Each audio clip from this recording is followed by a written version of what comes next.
오늘 우리에게 주시는 하나님의 말씀은 구약성경 창세기 30장 25절부터 43절까지입니다. 30장 25절부터 마지막 43절까지 교도하시겠습니다. 25절 제가 먼저 읽겠습니다. 라헬이 요셉을 낳을 때에 야곱이 라반에게 이르되 나를 보내어 내 고향 나의 땅으로 가게 하시되 내가 외삼촌에게서 일하고 얻은 자를 내게 주시어 너로 가게 하소서. 내가 외삼촌에게 하는 일은 외삼촌이 아시나이다. 라반이 그에게 이르되 여호와께서 너로 말미암아 내게 복 주신 줄을 내가 깨달았노니 내가 나를 사랑스럽게 여기거든 그대로 있으라. 또 이르되 내 품삯을 정하라. 내가 그것을 주리라. 야곱이 그에게 이르되 내가 어떻게 외삼촌을 섬겼는지 어떻게 외삼촌의 가축을 쳤는지 외삼촌이 아시나이다. 내가 오기 전에는 외삼촌의 소유를 바쳤더니 번성하여 때를 이루었으니 내 말을 이루는 곳마다 여호와께서 외삼촌에게 복을 주셨나이다. 그러나 나는 언제나 내 집을 세우리이다. 라반이 이르되 내가 무엇으로 내게 주랴. 야곱이 이르되 외삼촌께서 내게 아무것도 주시지 않아도 나를 위하여 이 일을 행하시면 내가 다시 외삼촌의 양떼를 먹이고 지키리이다. 오늘 내가 외삼촌의 양떼를 두고 나누며 그 양 중에 아름진 것과 점 있는 것과 검은 것을 가려내며 또 염소 중에 점 있는 것과 아름진 것을 가려내리니 이 같은 것이 내 품삯이 되리이다.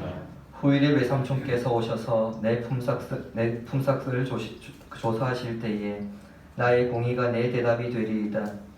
내게 혹시 염소 중 아롱지지 아니한 것이나 점 있는 것이나 양 중에 검지 아니한 것이 있거든 다 도둑질한 것으로 인정하소서. 라반이 이르되 내가 내 말대로 하고 그날에 그가 순염소 중 얼룩무늬 있는 것과 점 있는 것을 가리고 암염소 중 흰 바탕에 아롱진 것과 점 있는 것을 가리고 양 중에 검은 것들을 가려 자기 아들들의 손에 맡기고 자기와 야곱의 사이를 사흘이 이르게 하였고 야곱은 라반의 많은 일을 치니라. 야곱이 버드나무와 살구나무와 신풍나무의 푸른 가지를 가져다가 그것들의 껍질을 벗겨 흰 무늬를 내고 그 껍질을 벗긴 가지를 양떼가 와서 먹는 개천의 물 위에 두고 양떼를 행하게 하매 그 떼가 물을 먹으러 그때 새끼를 내니 가지 앞에서 새끼를 뱀으로 얼룩얼룩한 것과 점 있고 아롱진 것을 낳은지라. 야곱이 새끼 양을 구분하고 그 얼룩무늬와 둥 밑에 있는 것을 라반의 양과 서로 가져오게 하며 자기 양을 따르고 라반의 양과 새끼 양을 하며 튼튼한 양이 새끼 뵐 때에는 야곱이 개천에다가 양떼의 눈앞에 그 가지를 두어 양이 그 가지 곁에서 새끼를 베게 하고 약한 양이면 그 가지를 드지 아니하니 그렇게 함으로 약한 것은 라반의 것이 되고 튼튼한 것은 야곱의 것이 된다. 같이 읽겠습니다. 이에 그 사람이 매우 번창하여 양떼와 노비와 낙타와 나귀가 많았더라. 아멘. 2019년 통계청이 발표한 우리나라 평균 수명이 83.3세였습니다. 조선시대 평균 수명이 44세였음을 감안한다면 우리나라 평균 수명이 조선시대에 비해서 지금 2배 정도 증가했다는 것을 알 수 있습니다. 여러분 몇 살까지 살고 싶으십니까? 예, 다들 각자의 소망이 있을 건데요. 새해가 되면 어른들에게 세배할 때에 새해 복 많이 받으세요. 우리가 그렇게 인사를 합니다. 이 뜻은 올 한 해도 아무 탈 없이 건강하게 잘 지내십시오. 그런 말입니다. 새해 복 많이 받으세요. 이 말을 확장하면 만수무강을 빕니다. 이런 말이 됩니다. 아무 탈 없이 오래오래 사십시오. 그런 뜻이죠.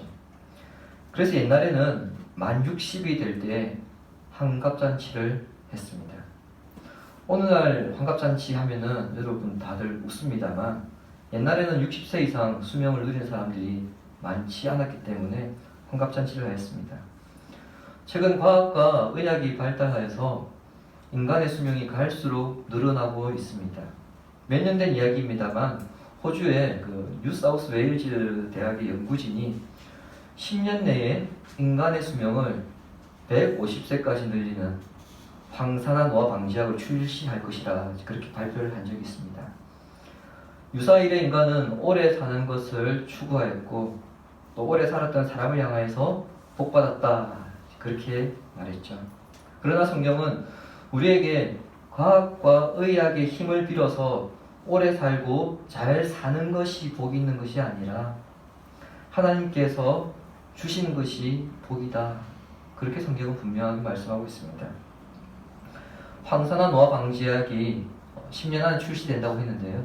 언제 나올지 모르겠습니다만 설령 나왔다 하더라도 그 약으로 인해서 150세까지 사는 것이 과연 복이 될 것인가?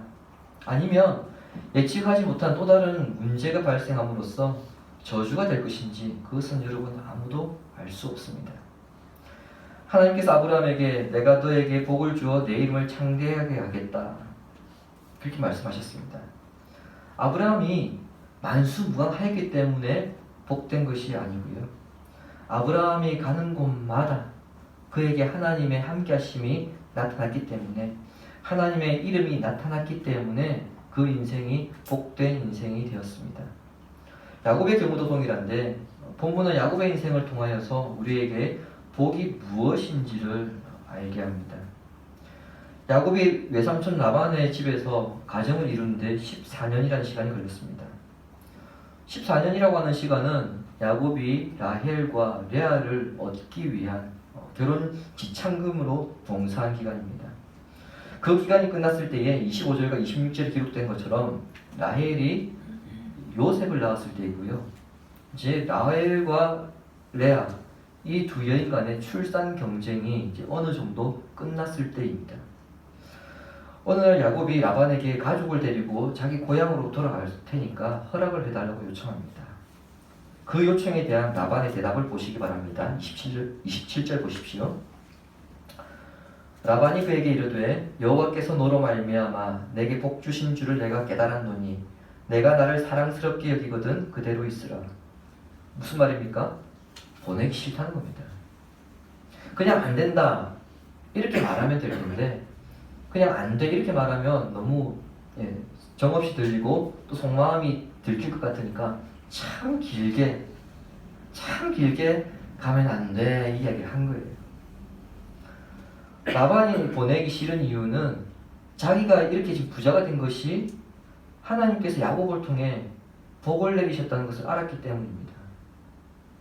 여호와께서 너로 말미암아 나에게 복을 주셨다는 것을 내가 깨달았다. 여러분 이 표현을 들으니까요. 라반이 굉장히 신앙이 좋은 사람이구나 그렇게 생각하실지 모르겠습니다. 하지만 우리 성경에 깨달았다 이렇게 번역된 단어는 히브리 원문에는 전혀 다른 뜻입니다. 점을 쳐서 알다입니다. 라반은 점을 쳐서 깨달았다는 겁니다. 야곱을 보면서 하나님께서 복을 주셨다고 스스로 판단해서 알게 된 것이 아니고요. 점이나 복술과 같은 고대 주술적인 방법을 통해서 알게 되었다는 것을 지금 말하고 있습니다. 라반의 재산은 말로 어떻게 설명할 수 없을 정도로 많이 증가했습니다. 우리로 치면 물론 지금 이제 줌으로 온라인으로 예배를 드리는 성도들도 있지만 오늘 이 자리에 20명 정도 모여 있는데 20명 조금 넘는 교인들이 시내가에 심은 교회가 갑자기 10,000명 모이는 교회의 반열에 오르게 되었다. 여러분 그 표현입니다. 말로 설명할 수 없는 거죠. 그래서 어떻게 이와 같은 일이 일어났는가? 그 원인을 점을 쳐서 알게 되었다. 여러분 이게 지금 라반이 한 말이에요. 이런 모습을 보면 라반은 지금 그의 입에서 하나님이라고 하는 말이 나오고 있지만 진실로 그는 하나님을 믿는 사람은 아니었다는 것을 우리에게 보여줍니다. 겉모습은 하나님의 백성과 연결되어 있습니다. 여러분 연결되어 이 표현을 잘 쓰셔야 됩니다. 잘 이해하셔야 됩니다. 연결되어 있습니다. 즉 야곱과 지금 연결되어 있죠. 하지만 그는 하나님과 전혀 상관없는 사람이었습니다. 라반의 입장에서는 야곱을 그냥 보낼 수가 없죠. 두 가지 이유가 있는데요. 하나는 야곱이 지금 자신의 일을 함으로써 자신의 양과 염소떼가 급격히 늘어났다는 점입니다. 다르게 표현하자면 얘를 더 데리고 있으면 더 늘어날 것이다. 그런 기대감 때문에 보내지 못하는 거예요.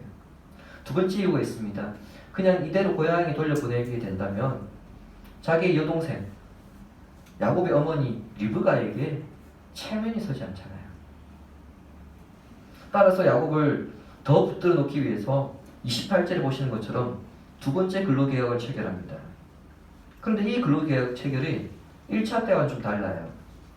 야곱에게 유리하게 느껴지도록 소위 오늘날 표현으로는 백지수표를 제시합니다. 원하는 만큼 불러라. 자, 여러분 연봉 협상할 때 여러분 백지수표를 여러분에게 위임하면 여러분 얼마나 적으시겠습니까? 저에게 만약 연말에 사례를 백지수표 주신다면은 저도 적고 싶은 금액이 있겠죠. 자, 이제 공이 야곱에게 넘어왔습니다. 야곱이 이제 적어야 돼요. 제시를 해야 됩니다. 야곱 역시 지금 고향으로 돌아가고 싶은 마음이 굴뚝과 같습니다.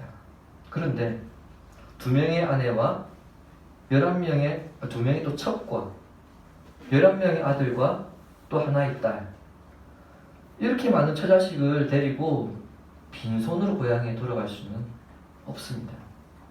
이런 두 사람의 이해관계가 맞아떨어져서 두 번째 근로계약을 체결하는데, 이 근로계약을 체결하기 앞서 야곱은 좀 더 유리한 고지를 점령하고자 야곱이 부자가 된 경위를 29절과 30절에서 설명합니다. 30절 보십시오. 내가 오기 전에는 외삼촌의 소유가 적더니 번성하여 때를 이루었으니 내 발이 이르는 곳마다 여호와께서 외삼촌에게 복을 주셨나이다. 29절에서는 자신이 지난 14년간 외삼촌 라반을 위해서 정말 성심성의껏 최선을 다하며 섬겼다, 이 사실을 상기시켰습니다.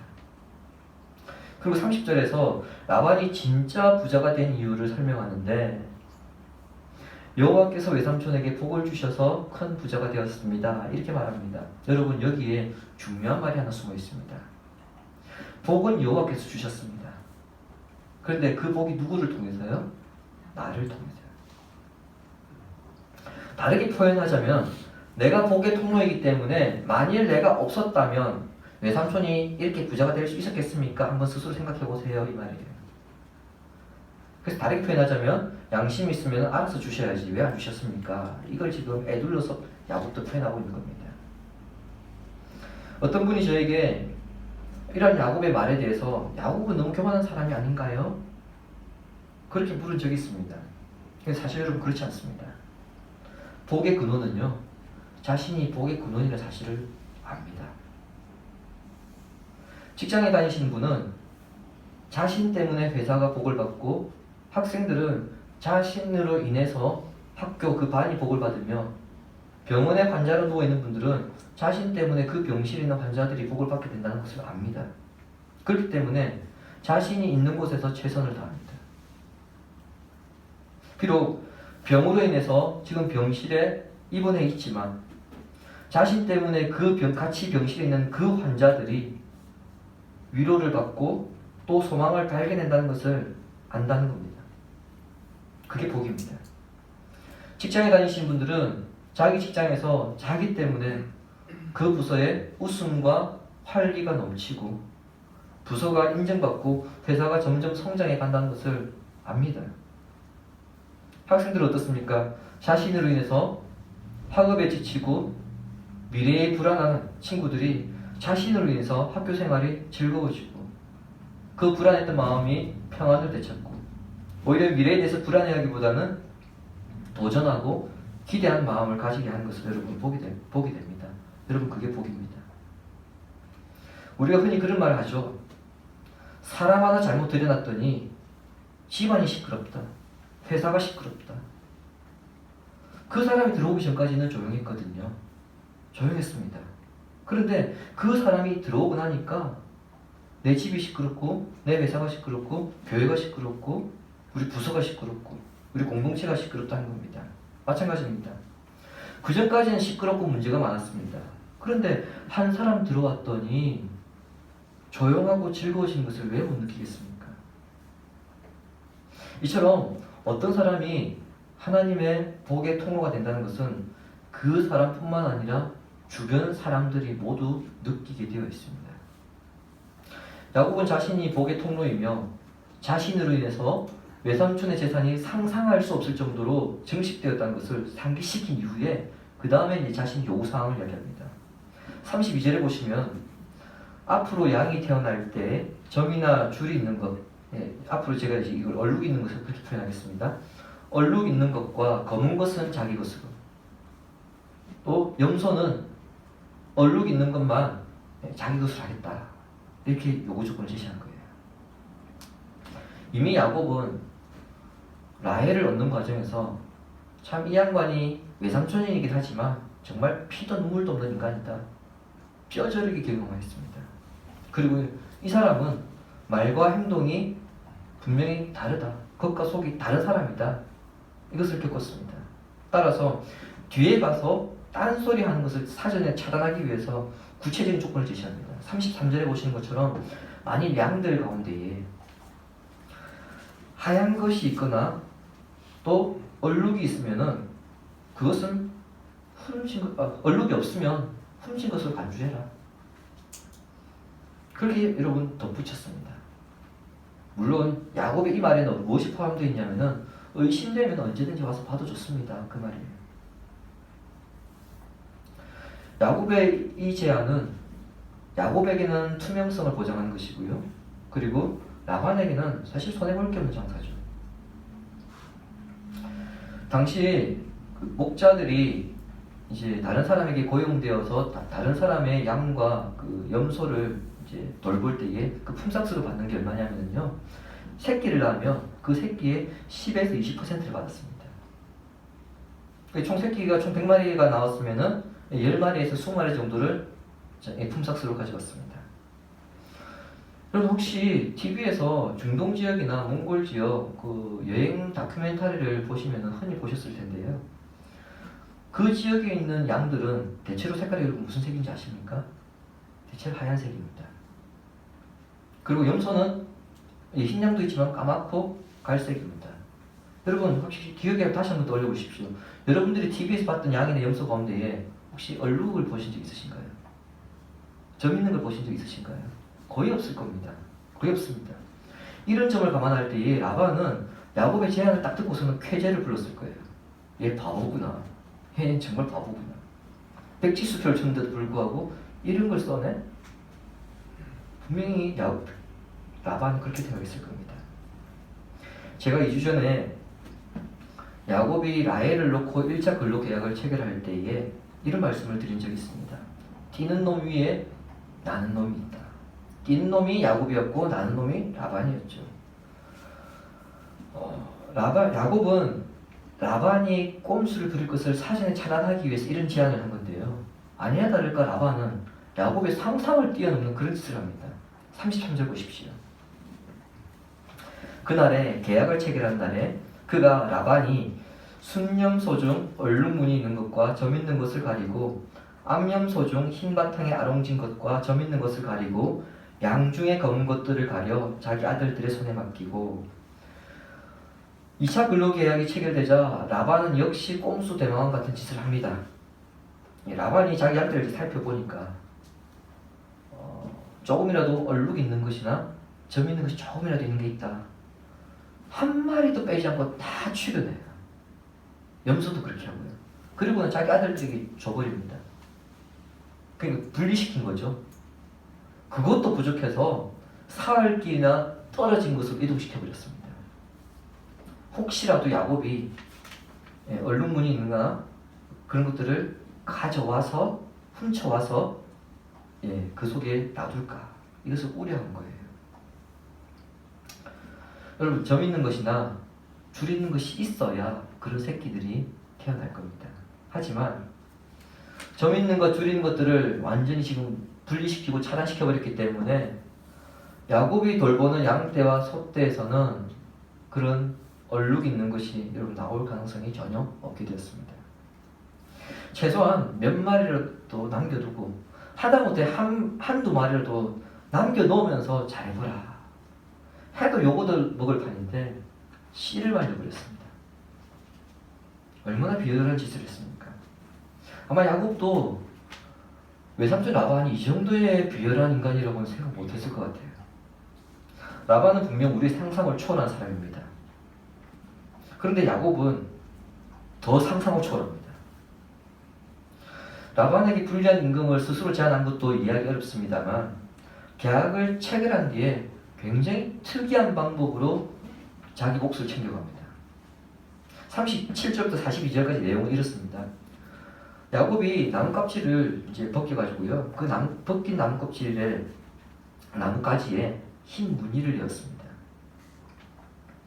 그리고 튼튼한 양들이 물을 마시러 오면은 그 나뭇가지를 중간에 꽂아 놓은 거예요. 그러면 이 튼튼한 양들이 물 마시러 왔다가 그 나뭇가지를 보면서 그때 교미를 한 양들은 얼룩 무늬가 있는 그런 새끼를 낳았습니다. 그것도 튼튼한 양들로. 반면에 약한 양들이 물 마시러 오면은 그 나뭇가지를 치워버렸습니다. 그 나뭇가지를 보지 못하고 교미를 한 양이나 염소들은 그냥 원색대로 나오고 또 약한 양들이 태어난 거예요. 자, 여러분, 야곱의 이런 방법을 들으면서 어떻게 그 시대에 그렇게 과학적이었을까? 또는 아무리 그래도 나무 껍질을 벗긴 흰 나뭇가지를 그 앞에 놓았다고 해서 얼룩이 있거나 점 있는 것이 과연 나오겠는가? 이런 생각이 드실지 모르겠습니다. 여기에 대해서 많은 학자들이, 구약학자들이 과학적인 방법을 접근해 보려고 애를 썼습니다. 혹시 여러분 동형접합제, 이형접합제를 아십니까? 중고등학교에서 여러분 생물학 시간에 다 배우신 내용인데요. 이 용어가 지금 생각이 나지 그렇지 그 개념은 여러분 다 아시는 겁니다. 우리 몸의 세포에는 염색체가 있죠. 그 염색체에는 한 쌍의 유전자가 있습니다.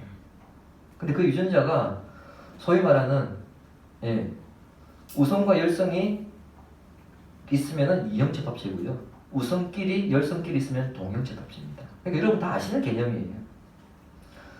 자, 이형접합체를 가지고 있는 짐승을 교미시킬 경우에는요, 또 교배시킬 경우에는 같은 색의 양과 또 염소를 교미시켜도 다른 색의 양이 나올 수 있습니다. 왜냐하면 열성을 가지고 있으니까요.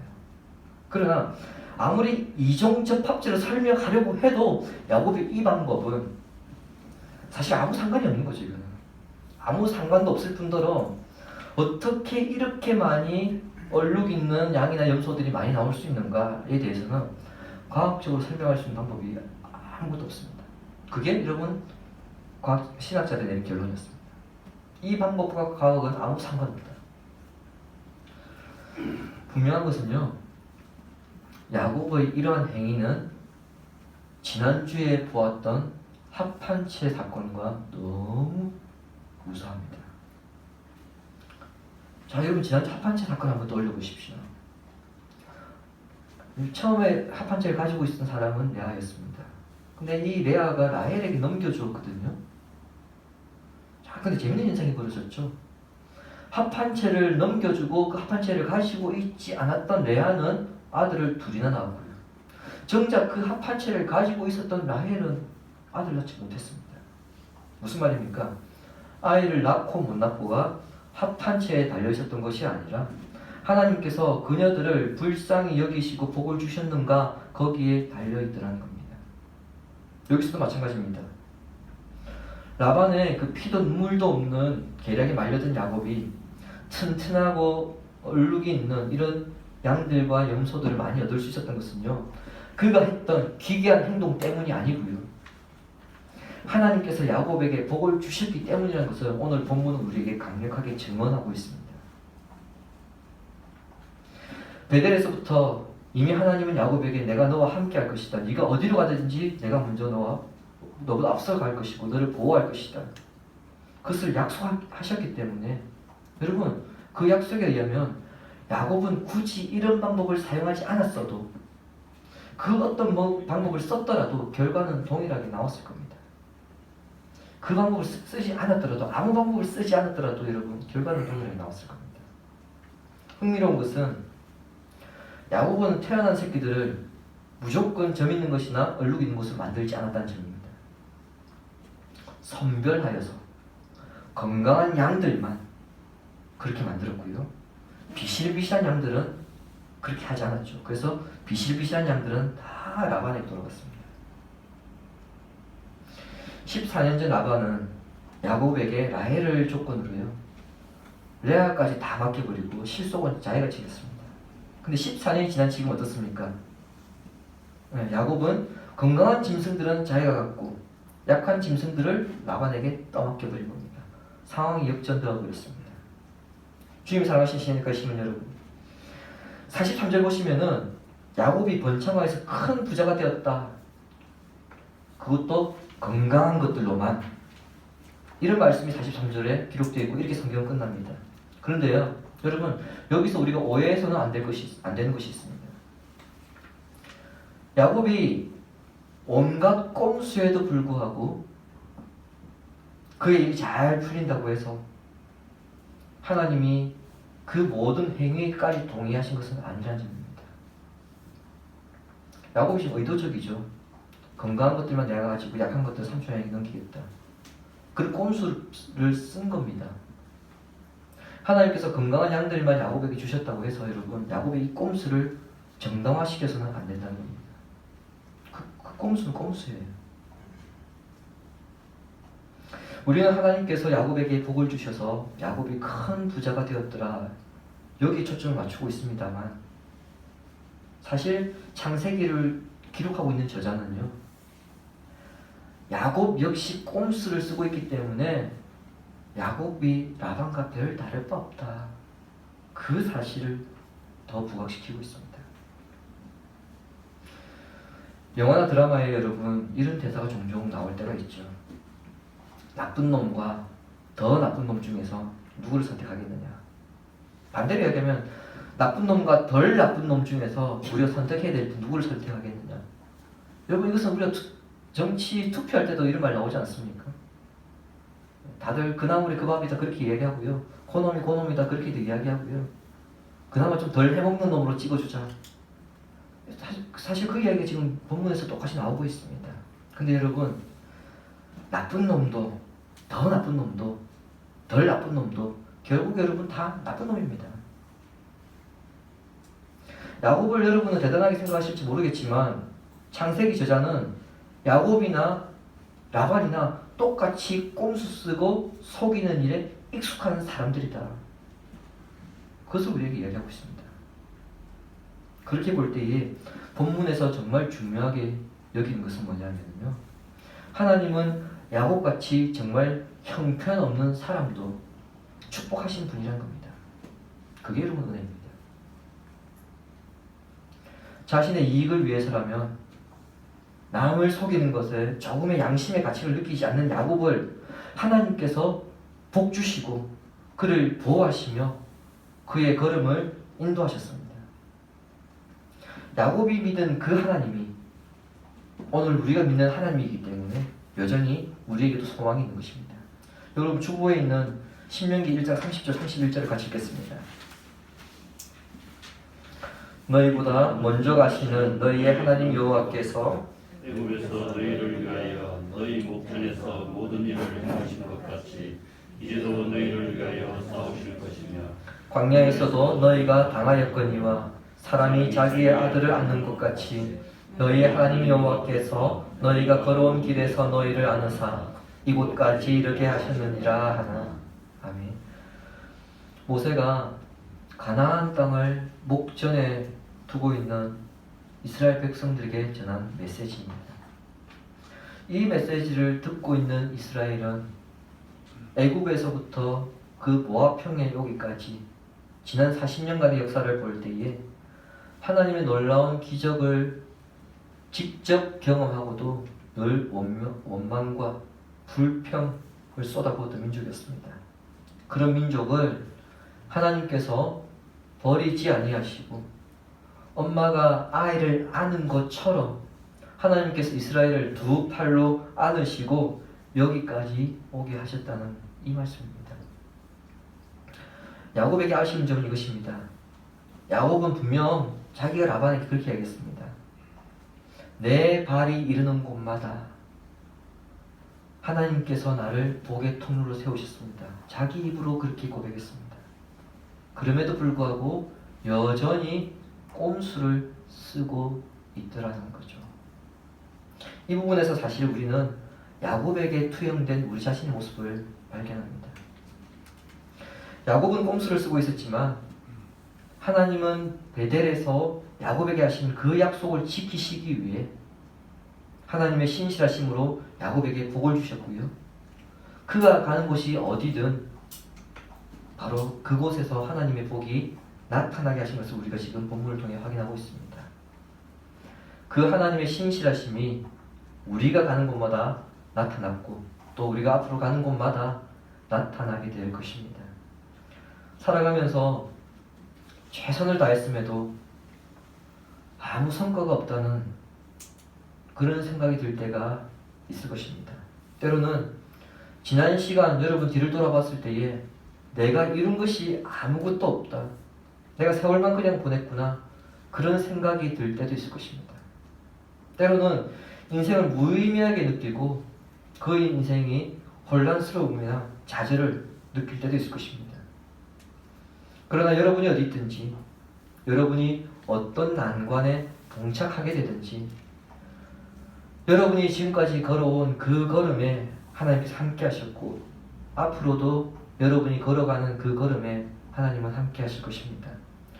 여러분이 여러분 자신을 어떻게 생각하실지 모르겠습니다만 하나님께서 여러분 자신을 복의 통로로 세워간다는 사실을 결코 잊지 마시기 바랍니다. 이 사실로 힘겨운 인생을 살아가는 데 있어 큰 위로를 받으시고 여러분 발이 이르는 곳곳마다 복을 주시는 하나님을 의지하며 살아가는 주의 백성 되기를 예수님의 이름으로 축원합니다. 우리 시간 말씀 생각